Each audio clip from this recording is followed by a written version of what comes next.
Materi pada kali ini akan dibahas mengenai hubungan industrial. Hubungan industrial merupakan suatu sistem hubungan yang terbentuk antara pelaku dalam proses produksi barang dan atau jasa yang terdiri dari unsur pengusaha, pekerja atau buruh, dan pemerintah yang didasarkan pada nilai-nilai Pancasila serta UUD NRI tahun 1945. Sehingga dapat disebutkan unsur-unsur hubungan industrial, yaitu yang pertama adanya proses produksi barang dan atau jasa, adanya sistem hubungan industrial, dan adanya pelaku yang meliputi pengusaha, pekerja atau buruh, dan pemerintah. Hubungan industrial di Indonesia mempunyai perbedaan dengan negara-negara lain. Ciri-ciri itu sendiri adalah pertama, menganggap pekerja atau buruh bukan hanya sebagai faktor produksi tetapi sebagai manusia yang bermartabat. Kedua, meyakini dan mengakui bahwa pekerja bukan hanya sekedar mencari nafkah saja namun sebagai untuk pengabdian manusia kepada Tuhannya, sesama manusia, masyarakat, bangsa, dan negara. Melihat bahwa antara pengusaha dan pekerja atau buruh bukan dalam perbedaan kepentingan, melainkan mempunyai kepentingan yang sama untuk kemajuan perusahaan. Selain di Indonesia, terdapat beberapa corak dan sistem hubungan industrial yang berbeda. Yang pertama, hubungan industrial berdasarkan demokrasi liberal, yang dimana hubungan industrial ini berlandaskan pada falsafah individualisme dan liberalisme, yang dimana terdapat beberapa ciri-ciri, diantaranya perbedaan pendapat diselesaikan dengan adu kekuatan buruh dengan mogok kerja, sedangkan perusahaan dengan strategi menutup perusahaannya. Pekerja sebagai makhluk pribadi sosial, kemudian pekerja dan pengusaha mempunyai kepentingan yang berbeda, yaitu kepentingan pekerja untuk mendapatkan upah yang sebesar-besarnya, sedangkan kepentingan pengusaha untuk mencapai keuntungan setinggi-tingginya. Kemudian hubungan industrial atas dasar perjuangan kelas, di mana ini didasarkan pada falsafah Marxisme atau komunisme. Ciri-cirinya yang pertama, pengusaha selalu berusaha agar ada nilai lebih dengan merampas sebagian upah pekerja atau buruh. Pekerja dan pengusaha adalah dua pihak yang bertentangan kepentingan, sehingga perbedaan pendapat diselesaikan dengan cara saling menjatuhkan. Nah, kemudian hubungan industrial atas dasar komitmen seumur hidup di Jepang, yakni berdasarkan falsafah dan budaya Jepang. Sebenarnya Undang-Undang Ketenagakerjaan telah mengatur beberapa prinsip dasar yang perlu kita kembangkan dalam bidang hubungan industrial, yang arahnya adalah untuk menciptakan sistem dan kelembagaan yang ideal, sehingga terciptanya kondisi kerja yang produktif, harmonis, dinamis, dan berkeadilan. Kemudian, tujuan hubungan industrial Pancasila sesungguhnya itu dibagi beberapa ruang lingkup. Yang pertama mikro dan juga yang kedua makro. Yang disebut dengan mikro ini tujuan hubungan industrial Pancasila menciptakan ketenangan, ketentraman, ketertiban kerja, serta ketenangan usaha sehingga meningkatkan produksi dan meningkatkan kesejahteraan pekerja serta derajatnya sesuai dengan martabat manusia. Kalau konsep makro di mana tujuan hubungan industrial dengan konsep Pancasila ini mengemban cita-cita proklamasi kemerdekaan, sehingga di dalam pembangunan nasional itu tujuannya adalah untuk mewujudkan masyarakat yang adil dan makmur. Di dalam hubungan industrial, subjek hukum itu sendiri adalah para pihak yang terkait dalam hubungan industrial, yaitu pekerja atau buruh, pengusaha, dan pemerintah. Subjek hukum merupakan pendukung hak dan kewajiban yang dimana diatur di dalam pasal 1/3 Undang-Undang nomor 13 tahun 2003, Yang pertama, orang perseorangan, persekutuan atau badan hukum yang menjalankan suatu perusahaan milik sendiri. Yang kedua, orang perseorangan, persekutuan atau badan hukum yang secara berdiri sendiri menjalankan perusahaan bukan miliknya. Dan yang terakhir, orang perseorangan, persekutuan atau badan hukum yang berada di Indonesia mewakili perusahaan sebagaimana dimaksud pada poin pertama dan kedua. Tujuan hubungan industrial sendiri adalah untuk mengemban cita-cita proklamasi di dalam pembangunan nasional untuk mewujudkan masyarakat yang adil dan makmur berlandaskan pada Pancasila itu sendiri. Ciri-ciri hubungan industrial di Indonesia yang pertama mengakui dan meyakini bahwa bekerja bukan sekedar mencari nafkah saja, melainkan juga sebagai pengabdian manusia kepada Tuhannya serta kepada sesama manusia. Kemudian menganggap pekerja bukan hanya sekadar faktor produksi belaka, melainkan juga sebagai manusia pribadi dengan segala harkat dan martabatnya. Kemudian melihat antara pekerja dan pengusaha bukan mempunyai kepentingan yang bertentangan, melainkan mempunyai kepentingan yang sama untuk kemajuan perusahaan. Kemudian setiap perbedaan pendapat antara pekerja dan pengusaha harus diselesaikan dengan jalan musyawarah untuk mencapai suatu kemufakatan. Dan yang terakhir, adanya keseimbangan antara hak dan kewajiban untuk kedua belah pihak di atas dasar rasa keadilan dan kepatutan. Dalam hubungan industrial terdapat perselisihan hubungan industrial yang akan menjadi poin penting dalam pembahasan materi kali ini. Jadi, perselisihan dalam interaksi sosial masyarakat itu sebenarnya sudah menjadi hal yang bisa dianggap lazim jika melihat pada hakikat manusia itu sendiri. Namun, perselisihan itu harus memiliki upaya pencegahan dan juga penyelesaian supaya hubungan yang telah terjadi itu bisa baik-baik saja, seperti itu.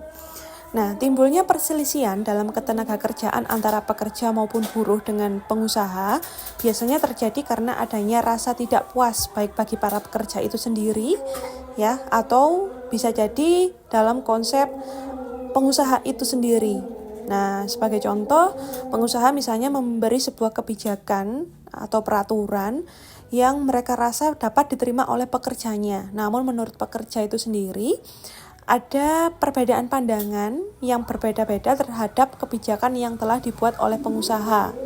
Ada sebagian pekerja yang menerima kebijakan yang dibuat oleh pengusaha dengan sukarela dan tidak menolak, seperti itu ya.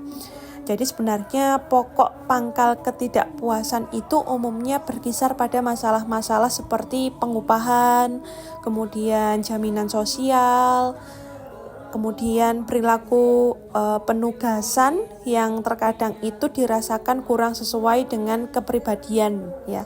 Atau ada pula daya kerja dan kemampuan kerja yang dirasa kurang sesuai dengan pekerjaan yang harus diemban. Atau biasanya itu tidak sesuai dengan job desk yang awal kali diperjanjikan, kadangkala seperti itu. Dan kemudian adanya masalah pribadi. Nah, kalau kita lihat sebenarnya apa sih yang disebut dengan perselisihan hubungan industrial itu sendiri, ya. Jadi kalau dilihat dari masing-masing undang-undang, terdapat beberapa perspektif dalam mendefinisikan perselisihan hubungan industrial itu sendiri, ya. Yang pertama adalah pertentangan antara majikan atau perkumpulan majikan atau majikan dengan serikat buruh atau gabungan serikat buruh berhubung tidak adanya persesuaian paham mengenai hubungan kerja, syarat-syarat kerja dan atau keadaan perburuhan. Kemudian kalau didasarkan pada Undang-Undang Nomor 13 Tahun 2003, perselisihan hubungan industrial itu merupakan perbedaan pendapat yang mengakibatkan pertentangan antara pengusaha atau gabungan pengusaha dengan pekerja atau buruh atau serikat pekerja atau serikat buruh karena adanya perselisihan mengenai hak, perselisihan kepentingan, dan perselisihan pemutusan hubungan kerja serta perselisihan antara serikat pekerja atau serikat buruh hanya dalam satu perusahaan. Nah, terkait dengan perselisihan hubungan industrial ini sendiri dalam Undang-Undang Nomor 22 Tahun 1957 mengenal ada dua jalur penyelesaian perselisihan hubungan industrial, yaitu penyelesaian secara wajib dan menyelesaikan secara sukarela. Kalau penyelesaian secara wajib, perselisihan hubungan industrial itu harus diselesaikan dengan 3 tahap. Yang pertama, perundingan pihak-pihak untuk mencari penyelesaian secara mandiri. Kemudian yang kedua, dalam hal butir pertama gagal, pihak yang berselisih harus minta bantuan penyelesaian lewat pegawai perantara. Dan yang terakhir, materi perselisihan dapat diajukan pada lembaga atau panitia penyelesaian perselisihan perburuhan. Jenis-jenis perselisihan hubungan industrial, di mana dibedakan menjadi 4 macam, yaitu pertama, ada perselisihan hak. Yang dimaksud dengan perselisihan hak ini adalah perselisihan yang timbul karena tidak dipenuhinya sebuah hak, ya, maksudnya salah satu pihak tidak memenuhi isi perjanjian kerja atau peraturan perusahaan atau perjanjian kerja bersama atau ketentuan peraturan perundang-undangan ketenagakerjaan. Misalnya, pengusaha tidak membayar gaji sesuai dengan perjanjian, kemudian tidak membayar THR, kemudian tidak membayar jaminan sosial, ya misalnya. Kemudian ada juga misalnya pekerja atau buruh itu tidak mau menjalankan tugasnya dengan baik sesuai dengan perjanjian kerja atau perjanjian kerja bersama. Lalu ada perselisihan kepentingan. Nah, perselisihan kepentingan ini adalah sebuah perselisihan yang terjadi karena tidak adanya kesesuaian pendapat mengenai pembuatan dan atau perubahan syarat-syarat kerja dalam perjanjian kerja, peraturan perusahaan, atau perjanjian kerja bersama. Contohnya misalnya, pekerja atau buruh itu meminta fasilitas istirahat, ya. Nah, ternyata nggak bisa dipenuhi oleh si pengusaha. Kemudian pekerja menuntut untuk kenaikan misalnya tunjangan makan. Nah, itu bisa terjadi. Kemudian pekerja menuntut pelengseran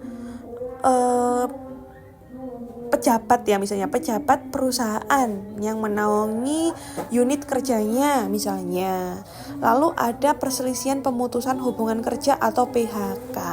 Nah, PHK ini adalah perselisihan yang timbul apabila tidak adanya kesesuaian pendapat mengenai pemutusan hubungan kerja yang dilakukan salah satu pihak. Misalnya pekerja yang tidak menerima dia di PHK, ya, oleh pengusaha karena alasannya adalah kalau pengusaha melakukan PHK itu untuk efisiensi perusahaan. Nah, seperti itu permasalahannya. Kemudian ada juga perselisihan antar serikat pekerja, ya. Jadi tidak adanya persesuaian paham mengenai keanggotaan, pelaksanaan hak dan kewajiban ke serikat pekerjaan. Sifat perselisihan perburuan itu sendiri dibagi menjadi 2, yaitu secara kolektif dan perseorangan. Maksud kolektif adalah tidak adanya persesuaian paham tentang hubungan kerja, syarat-syarat kerja, dan atau keadaan perburuhan. Kalau perseorangan, perselisihan antara pekerja atau buruh yang tidak menjadi anggota serikat pekerja atau serikat buruh dengan pengusaha, dengan majikan. Nah, ada teori, ya, terkait dengan bagaimana untuk penyelesaian perselisihan hubungan industrial itu menurut Budiono dibagi menjadi 3. Yang pertama dengan perundingan, yang kedua menyerahkan kepada juru atau dewan pemisah, kemudian nanti akan disampaikan kepada konsiliator atau mediator, ya. Kemudian bersifat voluntary arbitration atau sukarela. Dan yang berikutnya menyerahkan kepada pegawai perburuan untuk diperantarai, yang dimana nanti ada mediator yang berasal dari pegawai instansi pemerintah dan bertanggung jawab dalam bidang ketenagakerjaan yang ditetapkan oleh menteri, ya. Nah, ini sifatnya adalah wajib di sini. Untuk prosedur penyelesaian perselisihan hubungan industrial, ketika terjadinya sebuah permasalahan tersebut, kalau kita lihat pada Undang-Undang Nomor 2 Tahun 2004, maka upaya pertama yang harus ditempuh adalah penyelesaian secara bipartit. ya di dalam Undang-Undang Nomor 2 Tahun 2004 itu menyatakan bahwa setiap perselisihan hubungan industrial itu wajib diupayakan penyelesaiannya melalui perundingan bipartit secara musyawarah untuk mencapai mufakat. Nah, di dalam pasal 3 ya tentang penyelesaian perselisihan hubungan industrial ya diatur lebih lanjut dalam peraturan Menteri Tenaga Kerja dan Transmigrasi. Nah, pasal 3 Permen-Naker-Trans ya menentukan bahwa dalam melakukan perundingan bipartit, para pihak itu wajib pertama memiliki maksud dan tujuan yang baik, kedua bersikap santun dan tidak anarkis, yang terakhir mentaati tata tertib perundingan yang disepakati. Perundingan bipartit hendaknya dilakukan dengan tahapan pertama, tahap sebelum perundingan dilakukan. Nah, tahap sebelum ini yang pertama itu pihak yang merasa dirugikan itu berinisiatif untuk mengkomunikasikan masalahnya secara tertulis kepada pihak lainnya. Nah, apabila pihak yang merasa dirugikan adalah seorang pekerja yang bukan menjadi anggota serikat pekerja atau buruh dapat memberikan kuasa kepada pengurus serikat pekerja atau serikat buruh di perusahaan tersebut untuk mendampingi si pekerja dalam perundingan. Kemudian, pihak pengusaha atau manajemen perusahaan atau yang diberi mandat harus menangani penyelesaian perselisihan secara langsung. Dalam perundingan bipartit, serikat pekerja atau serikat buruh ini ya atau pengusaha tadi dapat meminta ya pendampingan kepada perangkat organisasinya masing-masing.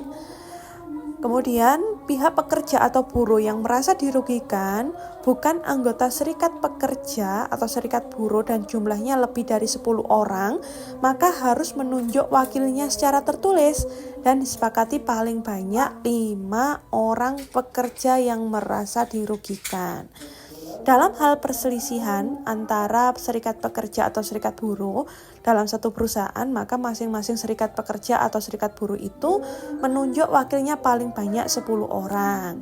Setelah tahap sebelum perundingan itu dilakukan, kan masuk pada tahap perundingan itu sendiri, di mana mekanismenya kedua belah pihak mencatat dan mengidentifikasi permasalahan. Kemudian melakukan penyusunan dan menyetujui tata tertib secara tertulis dan jadwal perundingan yang disepakati.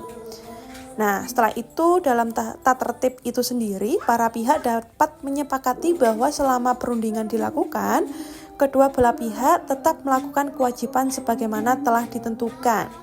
Sehingga para pihak melakukan perundingan sesuai tata tertib yang telah dijadwalkan dan juga telah disepakati. Jika salah satu pihak itu tidak datang ya atau tidak ada ya dalam melanjutkan perundingan itu sendiri, maka para pihak atau salah satu pihak dapat mencatatkan perselisihannya kepada instansi yang bertanggung jawab pada bidang ketenagakerjaan di kota atau kabupaten tempat si pekerja tadi bekerja ya, walaupun masih belum mencapai 30 hari bekerja. Kalau sudah mencapai 30 hari bekerja, perundingan bipartit tetap dapat dilanjutkan sepanjang disepakati oleh para pihak yang terkait. Nah, nanti setiap proses perundingan itu harus ada bukti tertulisnya yang ditandatangani oleh para pihak. Kalau misalnya salah satu pihak itu tidak bersedia untuk menandatangani, maka ketidaksediaan itu dicatat dalam bukti tertulis juga gitu. Nah, nanti hasil akhirnya harus dibuat dalam bentuk risalah akhir, yang dimana risalah itu sekurang-kurangnya harus memuat nama lengkap, kemudian alamat para pihak, tanggal dan tempat perundingan, pokok masalah atau alasan perselisihan, kemudian pendapat para pihak, kesimpulan ya, kemudian ada tanggal serta tanda tangan yang terakhir itu sendiri. Nah, nanti rancangan risalah akhir ini dibuat oleh pengusaha dan ditandatangani oleh kedua belah pihak lainnya. Nah, kemudian masuk pada tahap setelah perundingan, di mana pihak-pihak yang mencapai kesepakatan Maka dibuat perjanjian bersama yang ditandatangani oleh para perunding dan didaftar pada Pengadilan Hubungan Industrial di Pengadilan Negeri Wilayah di mana pihak yang berselisih mengadakan perjanjian bersama. Apabila perundingan mengalami kegagalan, maka salah satu pihak atau kedua belah pihak mencatatkan perselisihannya itu pada instansi yang bertanggung jawab, ya, di kabupaten atau kota tempat pekerja atau buruh itu bekerja, ya, dengan melampirkan buktinya kalau sudah mengupayakan untuk penyelesaian gitu ya melalui perundingan bipartit gitu. Nah, hasil perundingan itu harus dituangkan dalam sebuah surat perjanjian bersama dan ditandatangani oleh pihak-pihak yang terkait kalau itu terjadi kesepakatan antar kedua belah pihak yang berselisih. Nah, lalu ada penyelesaian secara mediasi. Nah, jadi semua jenis perselisihan hubungan industrial yang dikenal dalam Undang-Undang Nomor 2 Tahun 2024 itu bisa diselesaikan melalui mediasi, ya. Nah, perselisihan hubungan industrial tersebut itu diselesaikan melalui musyawarah dengan ditengahi oleh seorang atau lebih, ya, mediator yang netral gitu ya. Jadi mediator itu siapa? Mediator itu adalah pegawai instansi pemerintah yang bertanggung jawab di bidang ketenagakerjaan yang memenuhi syarat-syarat sebagai mediator yang telah ditetapkan oleh menteri untuk bertugas melakukan mediasi dan mempunyai kewajiban memberikan anjuran tertulis kepada para pihak yang berselisih untuk menyelesaikan perselisihan yang dilimpahkan kepadanya. Untuk syarat menjadi mediator itu ada aturannya di dalam Undang-Undang Nomor 2 Tahun 2004 Pasal 9, ya. Kemudian syarat lain itu juga diatur dalam Keputusan Menteri Tenaga Kerja, ya. Kemudian kalau kita lihat, jadi kalau sudah menerima pelimpahan dalam waktu selambat-lambatnya 7 hari kerja, seorang mediator itu harus mengadakan penelitian tentang duduk perkara dan segera mengadakan sidang mediasi. Nah, kewajiban mediator itu sendiri adalah pertama, memanggil para pihak yang berselisih untuk dapat didengar keterangannya.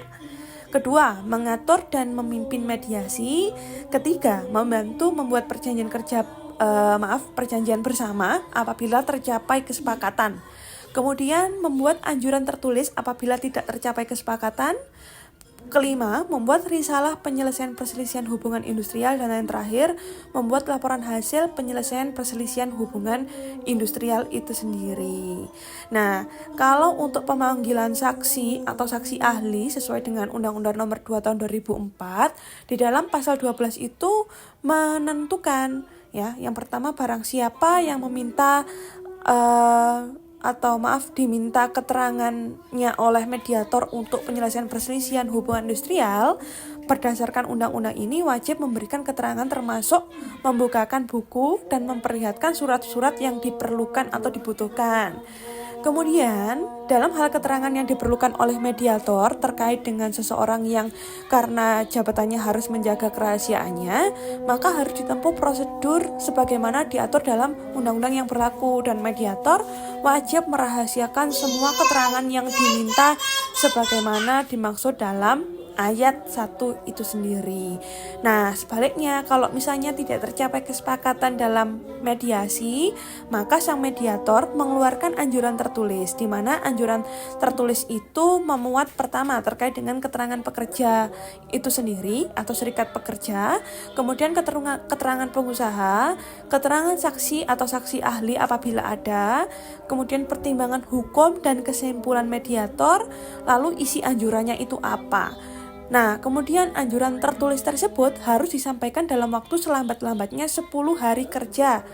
Ya, kemudian para pihak harus sudah memberikan jawaban secara tertulis kepada mediator yang isinya menyetujui atau menolak anjuran tertulis dalam waktu selambat-lambatnya 10 hari kerja setelah menerima anjuran tertulis.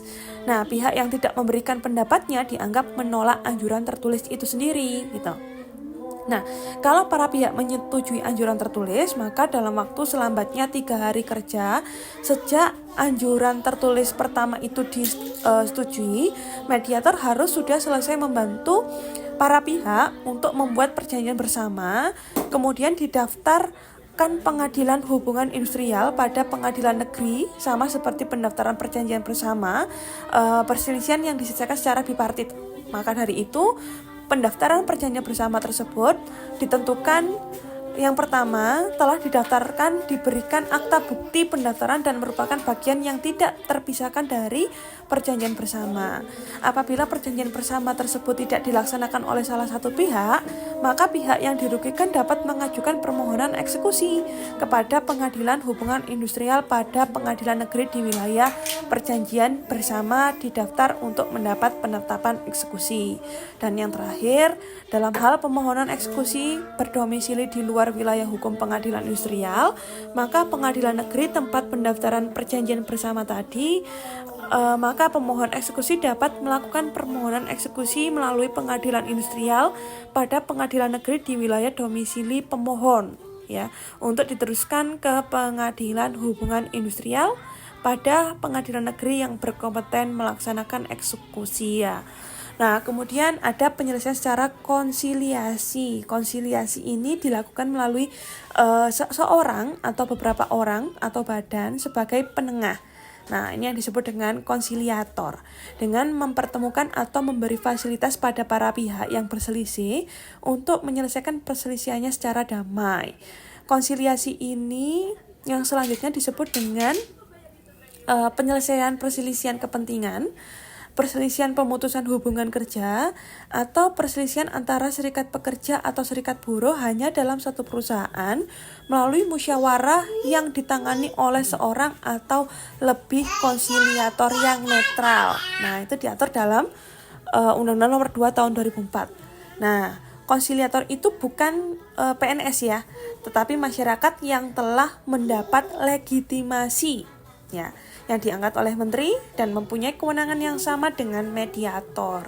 Tapi jenis perselisihan yang ditangani hanya perselisihan kepentingan, PHK, dan perselisihan antar serikat pekerja atau serikat buruh dalam satu perusahaan, seperti itu. Oke, itu yang bisa saya sampaikan untuk materi pada hari ini. Kurang lebihnya mohon maaf. Terima kasih. Wassalamualaikum warahmatullahi wabarakatuh.